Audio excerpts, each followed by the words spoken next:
Hello, I'm Jeff Myers, and welcome to Elgin Today.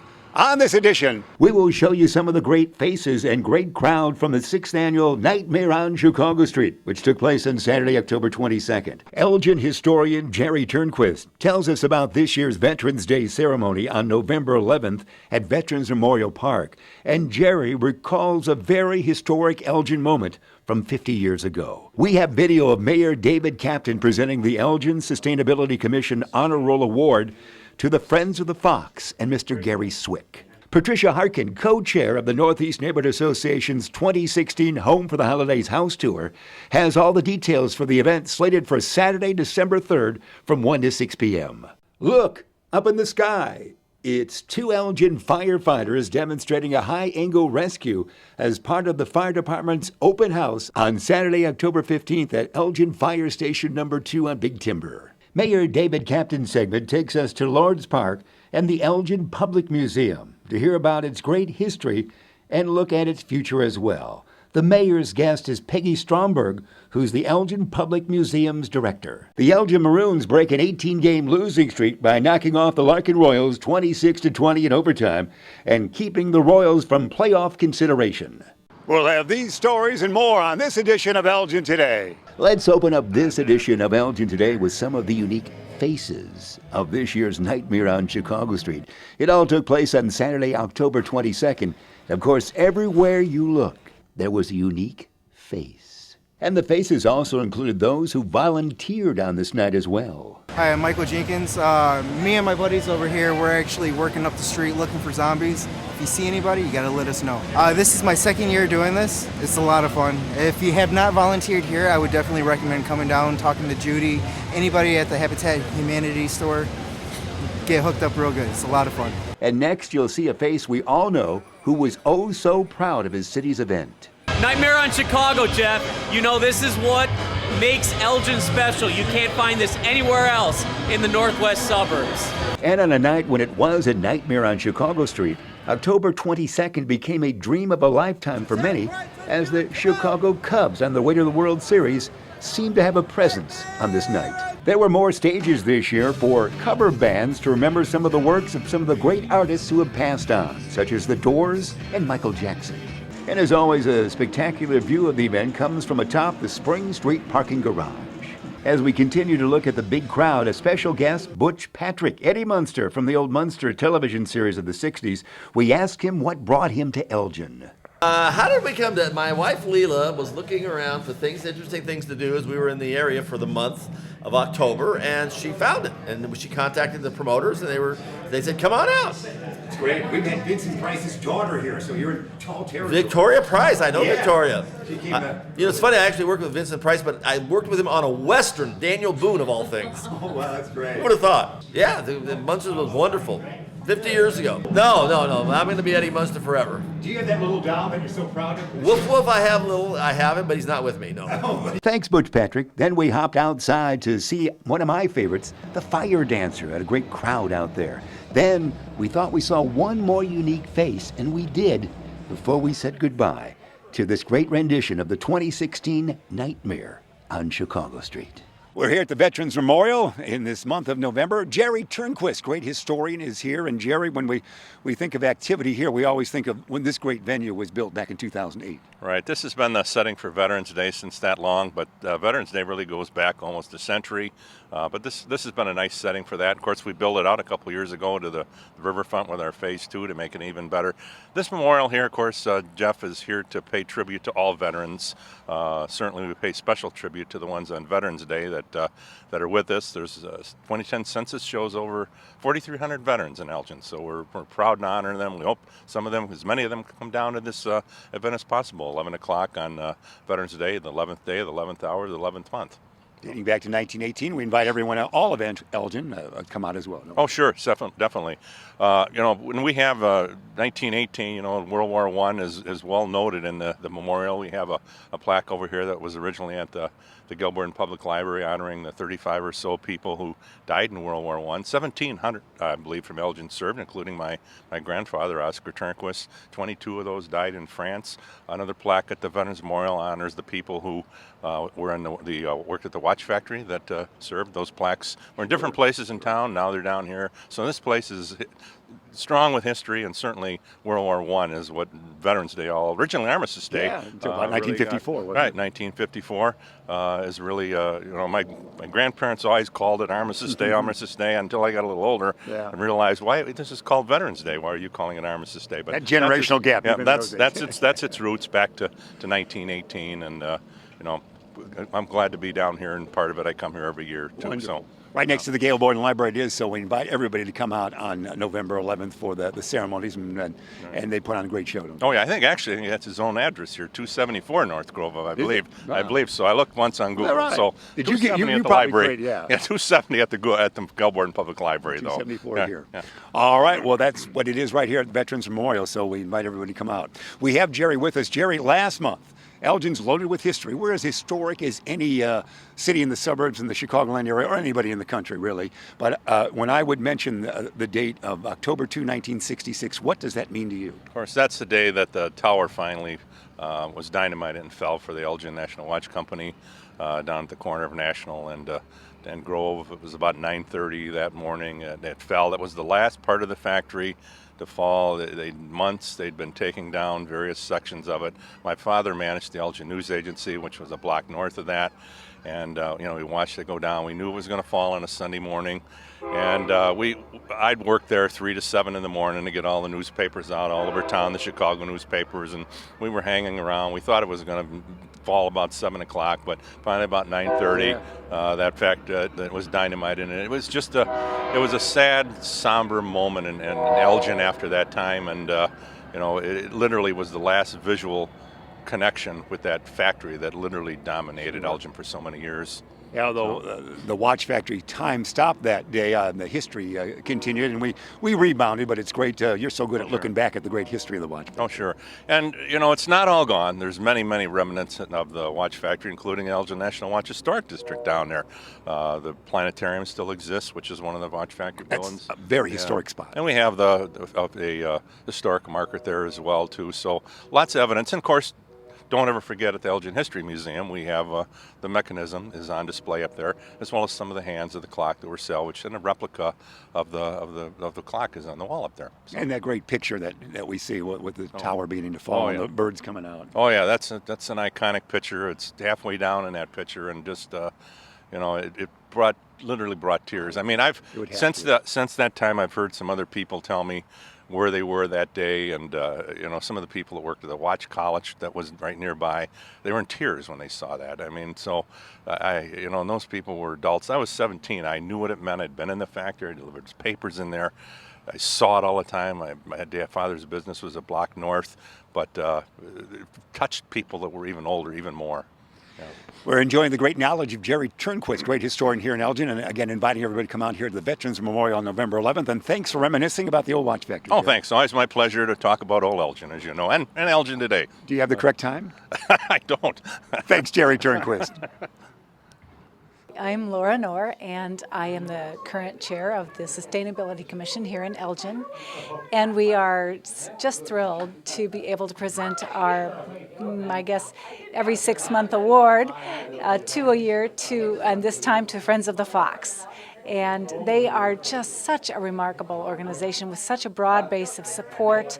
And, they've just really brought attention to this river that is our city's greatest natural resource, and it's our drinking water. It helps with our sewer systems, and it's just critical to our well-being. So we needed them at a time in this city's history when people weren't paying attention, and they paid attention. Mayor David Captain would have a few words before giving the Sustainability Honor Roll Award to the Friends of the Fox and Gary Swick. This year alone, the Friends of the Fox River hosted 8 river and stream cleanup events from Carpentersville all the way down to Batavia, with 4 of those being in Elgin. Gary and his group work very hard. We bring volunteers in a number of times. I've helped out when I can.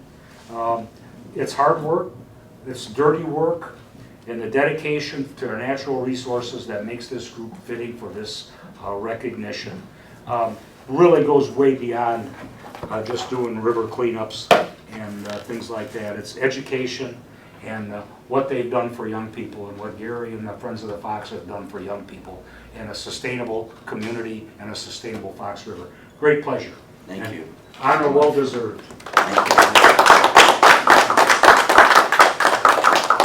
Earlier, the mayor also had special words for the Elgin Sustainability Commission as well, and gave a little insight into what will be the State of the City address in December. This is special for me, and I think that sustainability is special to me, not just in looking at it from an environmental standpoint, but from economic development, from a number of ways.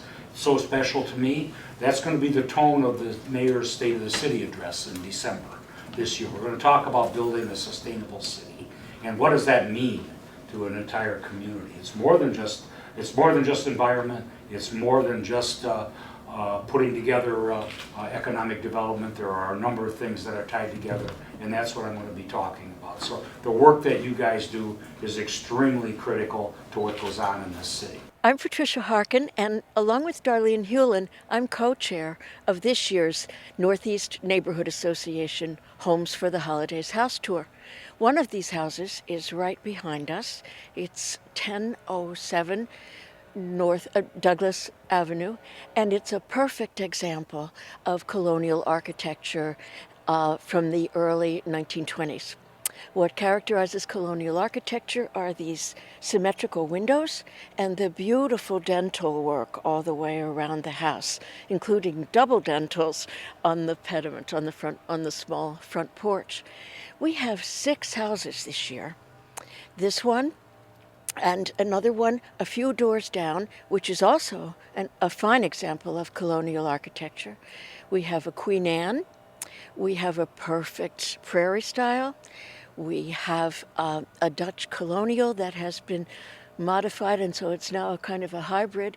And we have another very, very typical mid-century modern split level. And each of these houses is decorated for the Christmas holidays, and all of our homeowners are excited to have you come and see what they've done. Patricia, on the day of the event, registration is where and when? It's at the Old Sherman Hospital from noon till 5 p.m. The tour itself is from 1 to 6 p.m., and that's a change from last year. We wanted our people to be able to visit houses when it got a little dark and the lights were on and you can see the Christmas trees and the outdoor lighting. There's also a warming house and a craft house, so that's a total of 8 houses to visit, and 6 of them will be thoroughly decorated for the holidays. I do hope that folks will visit the craft house. That's one of the nicest parts of the NENA house tour. We have quite a few crafters of all kinds. I know we'll have some jewelry makers, probably some knitting, maybe some small antiques, and it's also a delightful house to visit. And then we have our warming house where you can have a cup of hot chocolate and just rest for a moment if you get too chilly. Remind us about the cost and how we can get those tickets. Okay. The cost is $20 on the day of, $15 in advance. The best way to get your tickets, therefore, is in advance. And you can do that by going to our website, www.nenaofelgin.org. And NENA is NENA for the Northeast Neighborhood Association. $20 day of, $15 in advance, $10 for children and seniors, and little kids are free. On Saturday, October 15th, Elgin Today saw these 2 Elgin firefighters high in the air as part of a high-angle rescue demonstration, as we find out what this day was all about. Hi, this is Lieutenant Bob Bedard. We're out here at Fire Station number 2 on 650 Big Timber Road. We're having our annual open house for the fire department. Always a great time. A little overcast today, but it didn't stop the fun. We have free fire engine rides going out for everybody. The big things today, though, were the live burn. We burned 2 rooms side by side, one with a sprinkler, one without, set up as to look like a living room. Very dramatic, lots of flame, a little scary, but it shows what happens when there's not a sprinkler. And then of course the other one was held in check by the sprinkler. Everybody got a great lesson on that today. We also had a high angle rescue demonstration. We have one gentleman that's simulating a worker that's been dangling from a rope, could have been working on a cell tower, could have been a window washer, could have been working on our tower building downtown. Stuck on a rope, dangling in space, needs help. The rescuer comes down on another rope next to him, takes him onto his harness, and they go down together. So technical rescue at Station 2 by our fire department. Thank you.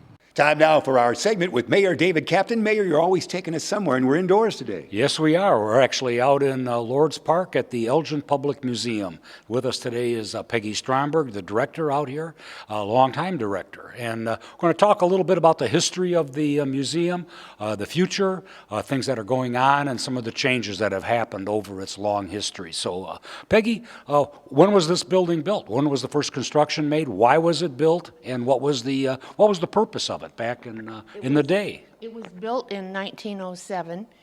George Lord had a large collection of his own, and he wanted some building to put it in. So he decided to build this building. Unfortunately, he died before it was finished. Only the center section was done, and this section was put on right after he died, the section that we're in, and the far section was done 100 years later. In our lifetime. In our lifetime, yes. And it'll probably be another 100 years before we get the third wing. But we're happy now. So there was a plan at one time to add a third wing to this as well. Yes. And it really just he had collections of animals that he'd hunted. Yes. And I think it expanded over time to include birds and butterflies, and I think many of these were donations made by private collectors. And do we have a history of those things? Do we have who donated them? Those kind of things. Do we keep track of that stuff? Yes, I do. I've got records on who donated everything. A few things we don't know, but most of it is pretty up to date. And the museum itself is kind of transitioned from just being a traditional like stuffed animal kind of thing and that kind of stuff into something really much more special now. And I know that you do exhibits, and we're standing in front of one now to talk about cultures and talk about things. I know we talk about history for Indians, and goes back to our time with the Hiawatha pageant in Elgin. So tell us a little bit about that. How did all these things kind of come about? The special collections I started doing when I became director 21 years ago.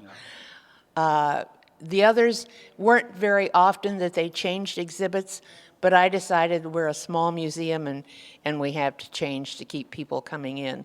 So I started working on these. This one, for instance, is the Three Sisters, and it's explaining an Iroquois garden. And it's gone on from being Iroquois to being everything. All Indian tribes practically do a Three Sisters garden. And that's corn, green beans, and squash. Squash means all the different kinds of pumpkins that you see around here. And we have that picture that someone painted for us and donated to us just to use in this exhibit. And this exhibit is up for many months? No, it's up until about the middle of November. Middle of this month as we talk. Then we put up Touching on Traditions. Oh, well, one of our favorites, Mayor, Touching on. That's a great history. Yeah, it is. And that's really become a kind of a showpiece. And there's an environmental exhibit as well here, and there was about the Fox River and the connections to connections from the museum, and classes are taught to young people out in the field. So they expand beyond the walls of the building here and do classes and instruction around the city. We go all over the city and outside of town too. We go out quite a bit. The schools used to send classes here all the time, but now they're a little short on money and they're not coming as often as they were. So we take it out to them if they want us to come. Great. I remember when you had a great number of classes here. That was fun. Yeah, we did. we certainly did. I think that's one of the tragedies of economics in modern times, you know, and I go back to, you know, I always tell stories. I go back when I was in 6th grade, they put us on a bus, they took us into the Field Museum in Chicago, but the cost of that got so prohibitive for schools. But we have this wonderful facility here, and I think for somebody in 5th to 6th grade, they can really learn a lot. There's a lot to see, you know, some of the things and the legends that go with it. Of course, the two-headed calf is always something that His people favorite thing. want to talk about, and I remember seeing that, and it was something that's not for everybody anymore. Yeah. It's gone. Darn it. It became. Was there a ceremony when it went away? No, it just left. Mayor, you should have got an option on that. Look Yeah. good in your basement. There we go. That'd be a wonderful addition. Yeah. I'd like to back up a little bit. It's for a lot more than 5th and 6th grades. We have a lot of classes for preschool and prior to 5th grade. In fact, most of our classes are for the younger kids. But we have a lot of preschool things. Great. And I think the programs here are for adults as well. Yes. Many of them are, especially cultural and those types of things are for adults to come out, not just the children, but for adults as well, and can learn a lot, and it's part of the teaching of what a museum does now. That's also a teaching tool. And you do some nice events outside the museum in the Yes, summer we months. do. They really do. We've got one coming up Saturday, or Sunday, it's Day of the Dead. And last year we had 500 people here. Gosh. Well, we might have missed that because that was the end of last month, but that's always one of my, it brings out a great crowd because there's so much history behind Yes, that. it does. And that's probably one of the biggest things we do. We saw that a couple of years running. It's fun. Yes. And it is. entertaining. It is. It's a lot of fun. And one of the things that you've done in the past is a ceremony out here for an Indian ceremony right outside the doors here, and it's a blessing, and I've been to that a couple of times. It's also very interesting, and the bison blessing, and it's a kind of a transition, and you learn a lot about the Native American cultures and things that happen. So you're so good with the city of Elgin and surrounding area to keeping us all informed. Yes, I think so. And you, as you mentioned, we have this event. What else is going on right now at the museum? Well, Touching on Traditions will take up until January, and then we're closed during the month of January. Then, beginning in February, we'll have a new exhibit. On Touching, you draw, as the mayor knows, you draw from the community because many folks Yes. with that background, with their heritage, bring things in. And from outside the community, too. We get a lot of things. And if we're going to go to that, what are the hours for that? For Touching on Traditions? When the museum would be open. It's weekends only through February, no. Through January? No. All right. As we approach Christmas, I know is how it works. Yeah, it's December and November. It's open all the time for people who want to come in on a tour, school groups and things like that. Well, always have that phone number, 847-741-6655 for info, right. and you also go to online as well. That's always great, Mayor. This is always great things here, and I think that can't let things wind down without talking about support for the museum as well. It's funded partially from the city, but really we need the community to step up, and this is a treasure for us. It's one of the oldest museums in the state of Illinois, and maybe the oldest in a municipal. No other community has something like this. So it's something that we need to support as a community, and to keep it here as it's been here over 100 years, and we need to keep it here to really expand the culture of our community. It was at the pavilion before it was here.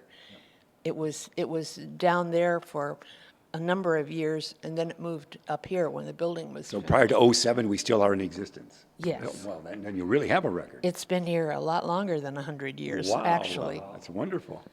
Well, we're almost winding down here as we get a chance to talk about this. Peggy, we're so delighted that you took us through this tour. This is a great building, great historic building, right at Lord's Park is where we're at. Mm-hmm. The bison are just around the corner, aren't they? The bison are just down the hill, and they attract a lot of attention. Oh, gosh, on a summer's day, they're a throng. They almost outdraw the Cubs. Well, maybe not, Mayor.